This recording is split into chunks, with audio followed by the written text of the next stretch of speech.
We're going to talk about your product strategy in this lesson. And this is also a really important lesson video because without a good product or without a good service, your business is going to die. I hate to break it to you, but you need a good product and you need a good service.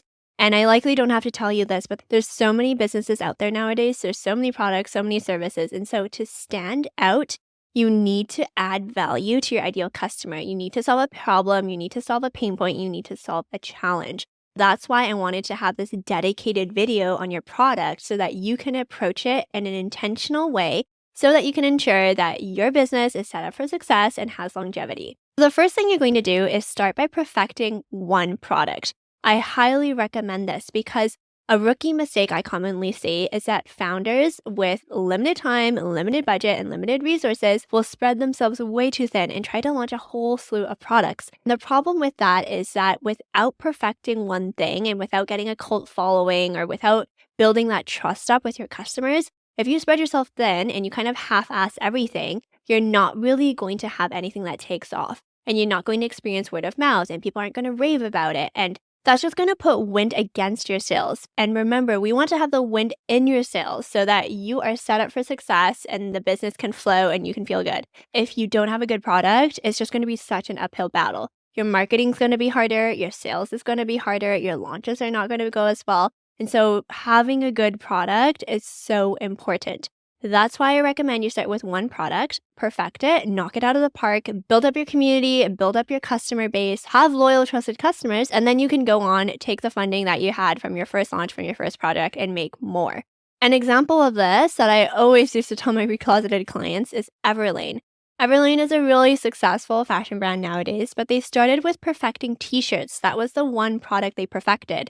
They had a really great fit, they had really good materials, and then from there, they expanded to a whole slew of women's wear products, menswear, and now also accessories. But they started with that one thing, and I want you to do the exact same thing. Now that you know you're going to perfect one product, you might be wondering, okay, Selena, I get it, but how do I decide what that product's going to be? Well, you're going to go back to your market research and go back to the last lesson that we just talked about where we talked about your customer and how you're going to get that data. And essentially, you're going to create something that solves a problem, solves a pain point, or solves a challenge for your ideal customer. That's literally what you're going to do. And you can always go back and co-create that solution, that product, that service with your ideal customer. And I highly recommend you do that so that you know you've hit the nail on the head. Because remember, you are in the business to serve your ideal customer. You are there to support them, to help them, and your product or your service is going to do that. So you're going to make one product, you're going to make sure it solves a problem, a pain point, and a challenge. And then the last piece is to make sure it's so high quality, it's so good. This is key because you don't want to do a half-assed product because that's not going to take off.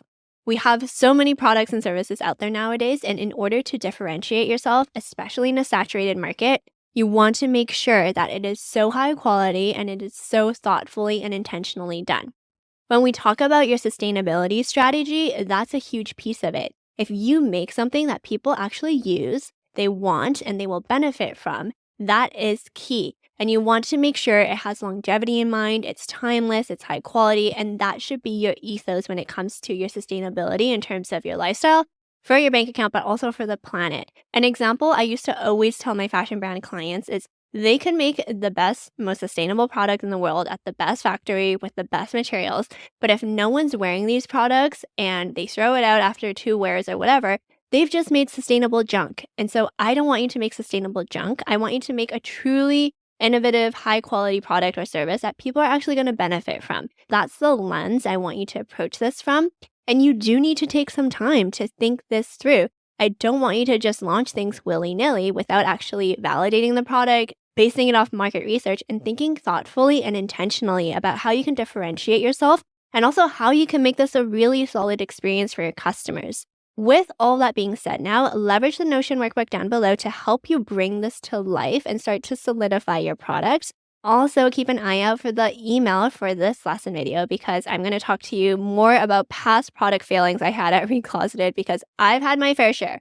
And this lesson video comes from those learnings and those mistakes I've made. So I really hope you take it to heart. So again, make sure you launch with one product, really perfect it, knock it out of the park. And then I want you to be really, really strategic about validating it and making sure it solves a problem and a pain point for your ideal customer. And then thirdly, you want to make sure it's high quality and you knock it out of the park. So, once you've completed everything in this lesson video, the Notion workbook, you've read the email, I will see you in the next lesson.